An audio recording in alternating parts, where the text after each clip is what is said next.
This might be more of an exercise in logic than one of practicality, but I was wondering if I'd be able to use some basic high school trig and geometry in addition to an overhead star and a primitive clinometer to get the diameter of the Earth, diameter of the Moon, and distance to the Moon.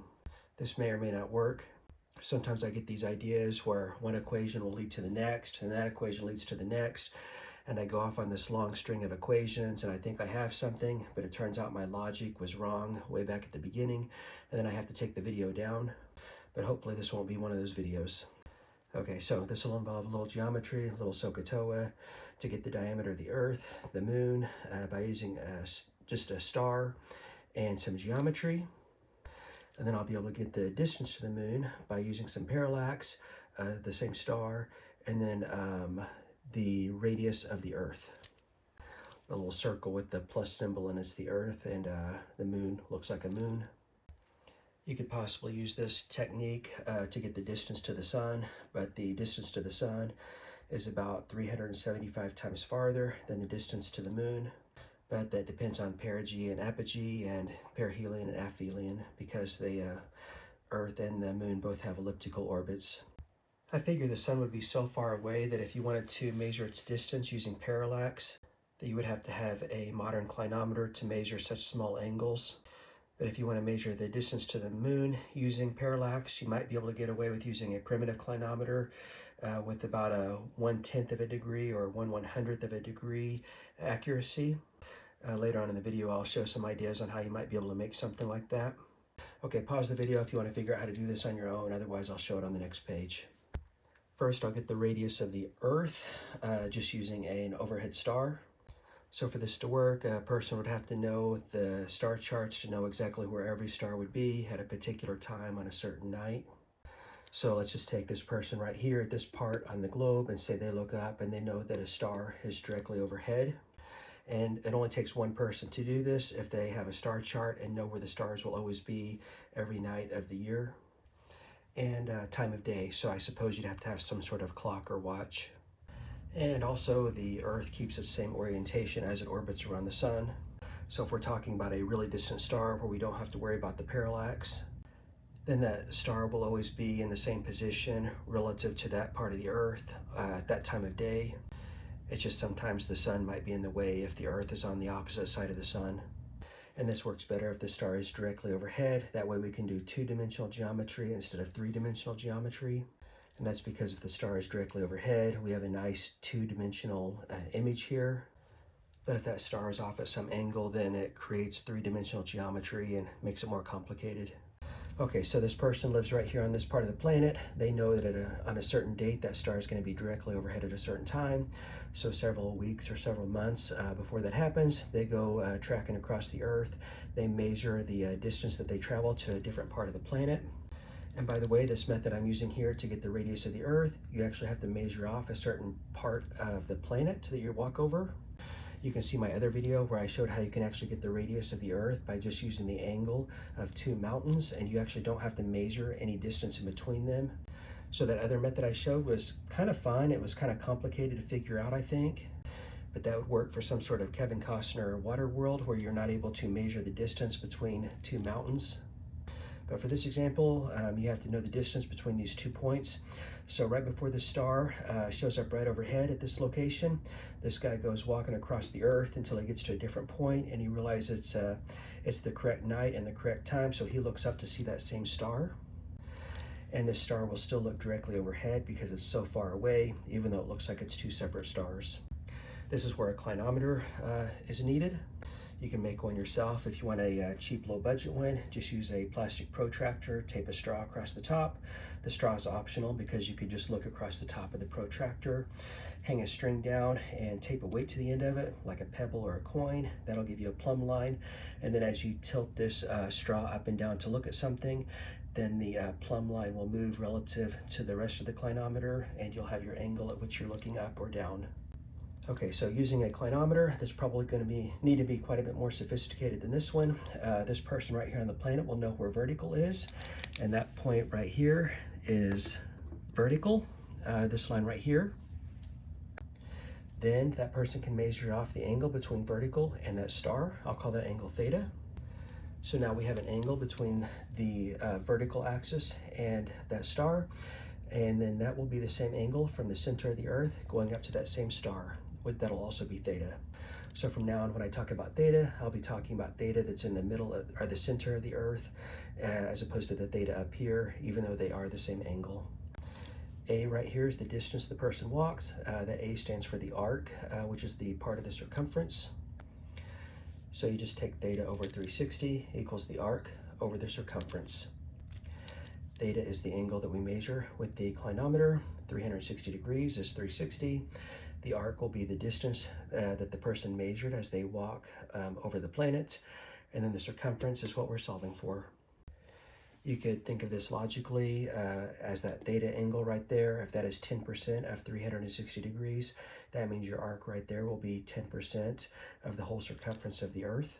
Or if theta, say, is half of 360, so 180 degrees, then that means we walked half the circumference around the Earth. And then from there you can get the radius and the diameter. Pi d equals circ, 2 pi r also equals your circ. So now we can get the radius of the planet, the circumference, and the diameter. Then I'll show how we can use that to get the distance to the moon. And that'll be on the next page. So here's the basic same diagram, but I just added a couple extra things. Here's the Earth, here's the moon, here's the same star at which we're looking. It'll work best if this person knows that the moon, a certain part of the moon will be directly overhead, and that same star will be directly overhead as well. That way we can have two-dimensional geometry.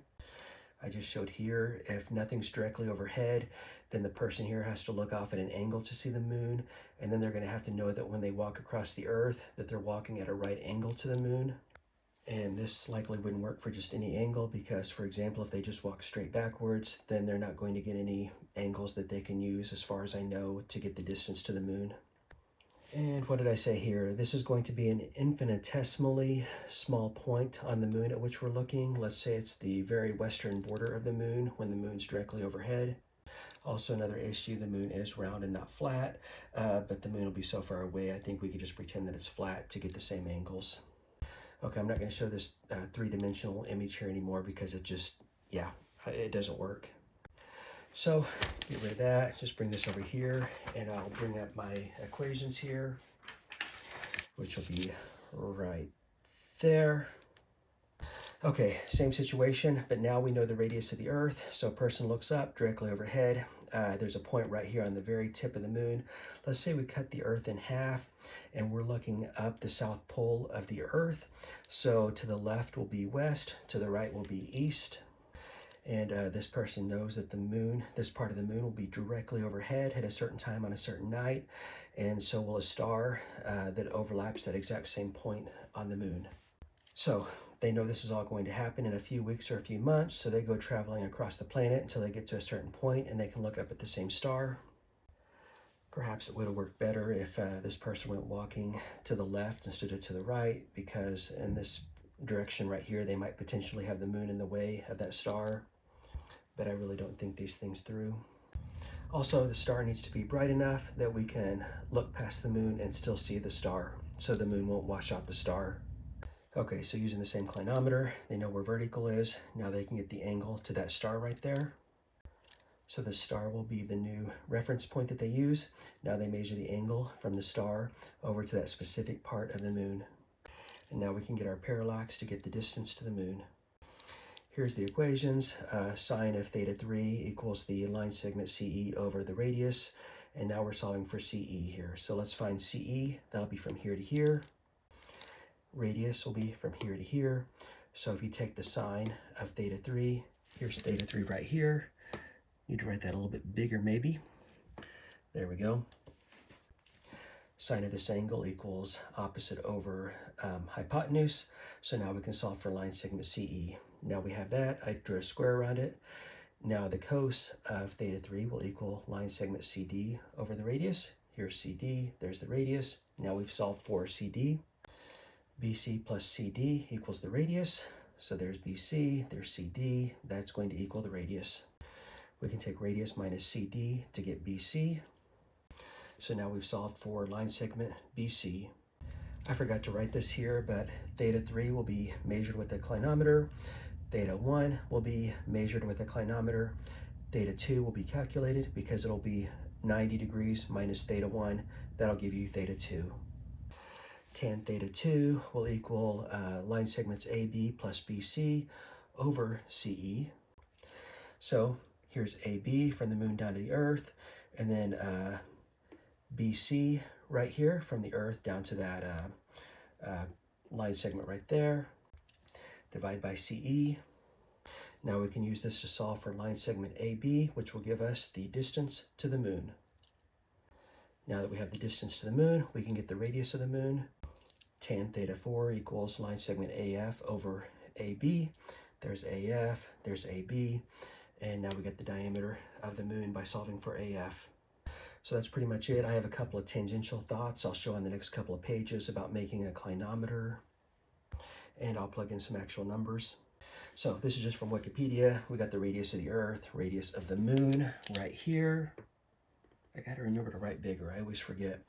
The distance of the Earth and the moon right here, 400,000 kilometers. I found out what I can do is just divide by 2,000, take those numbers, divide by 2,000, and then just convert kilometers to millimeters. And then I can actually have a scale model here. And this right here is the Earth, and that right there is the moon, according to the scale model. So distance between Earth and moon is about 9 to 10 times the circumference of the Earth, depending on if the moon is at perigee or apogee. I did some quick calculations to get an idea of how accurate the clinometer would need to be. It looks like it needs to go down to about 1/10 of a degree, or preferably 1/100th of a degree. So what I can do here is just take the radius of the Earth, which is 6,371 kilometers, and then divide that into 400,000 kilometers, which is the distance to the moon. That'll make a triangle, which I kind of showed right here as a long skinny triangle. That'll give take the arc tangent of that, you'll get 89.087. Thus showing we need a clinometer that measures to about 1/10 of a degree, but again, probably 100th of a degree would be better. And that's just what I showed right here. If you take tangent of 0.01, you'll get this number right here. And I conjectured, or this might be possible, I don't know, if you build just simply a tower that's about 10 meters high, approximately 30 feet, drop a plumb line down, you'd have to have some sort of covering around here because any breeze would blow that plumb line around. I actually learned that from experience. But you could actually put some sights on this tower. And if this tower is 10 meters high and it just drops over 1.7 millimeters or a couple of millimeters, then that will give us the ratios that we need to actually measure the angle to that particular star. I've talked about this before, that I figured might work if you wanted to make a really accurate clinometer. Instead of using that protractor with the straw taped on top, if you wanted to put some stakes in the ground, use a water level, which is just a bucket of water, some sort of clear tubing here where you can see the water level. So say you have a hilly ground right here that's uneven. Now you can just use this water level to get a certain distance, measure that off on these stakes in the ground, and now you can have your own artificial 0 degree line right there, or your own artificial horizontal. So I figure if you put up a couple of sites here, you could just look through without magnification, you could actually get down to 1/10 or maybe even 100th of a degree. And if you wanted to use a magnifying scope, then yeah, you could easily go down to like 1,000th of a degree. So like I said at the beginning of the video, this might just be more of an exercise in logic instead of practicality. But I wonder if it'd be possible to make a clinometer, a primitive clinometer that's accurate enough to actually do this.